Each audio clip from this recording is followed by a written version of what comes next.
So yan, good morning mga kaahon. So for today's video, yan, dito tayo sa C6. Punta tayo ng Alabang South Station mga kaahon. Dahil tayo ay magbabakasyon. Dala natin yung ating fat bike. So bala ko ibabike sana hanggang Batangas Port. Kaso medyo masama yung panahon. Kaya sasakay na lang natin. Magbabas tayo papuntang Alabang to Batangas Port. So samahan nyo ako mga kaahon. Tara, let's go.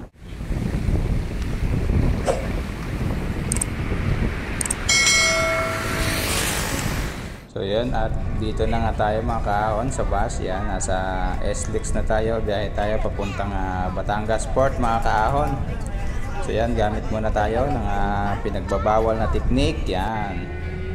At nakarating na nga tayo, papasok na tayo ng Batangas Port mga kaahon. So yan, malapit na tayo. Dire-diretso lang yan. Ayan. Hanggang makarating tayo dito sa Batangas Port. So yan mga kaahon, nandito na tayo sa Batangas Port. At nakaakyat na nga tayo mga kaahon dito sa taas ng barko. Yan, so napapaakyat na. So ang pamasahe nga pala dyan mga kaahon, simula Batangas hanggang Port ng Ojongan sa Tablas Romblon ay 1,224. Yon. So yung bike natin walang bayad yun mga kaahon kasi binaklas natin yung unahang gulong. So pero pag sakay mo siya ng buo, may bayad siya mga kaahon. Hindi ko lang tinanong kung magkano dahil hindi naman natin babayaran. Yan, nandito na tayo mga kaahon sa loob na ng Roro. So ayan yung bike natin mga kaahon. Yan, medyo konti lang yung pasahero at medyo malakas yung alon mga kaahon. So ayan,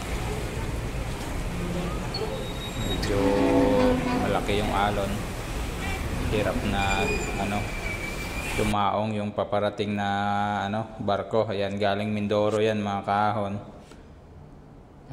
Hirap siyang dumaong at medyo may kalakasan.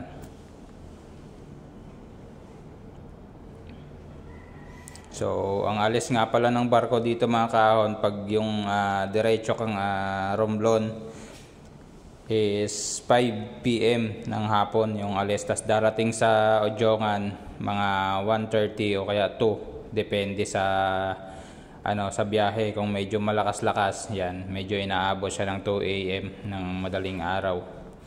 So yan, antabay lang tayo mga kaahon. At paalis na rin yung barko na sinasakyan natin. So ayan yung Maria Ursula na galing Mindoro. So yan mga kaahon, inaangat na yung naangat na yung rampahan ng barko. So konting minuto na lang, aalis na tayo mga kaahon. Yan, unti-unti nang inaangat yung rampahan.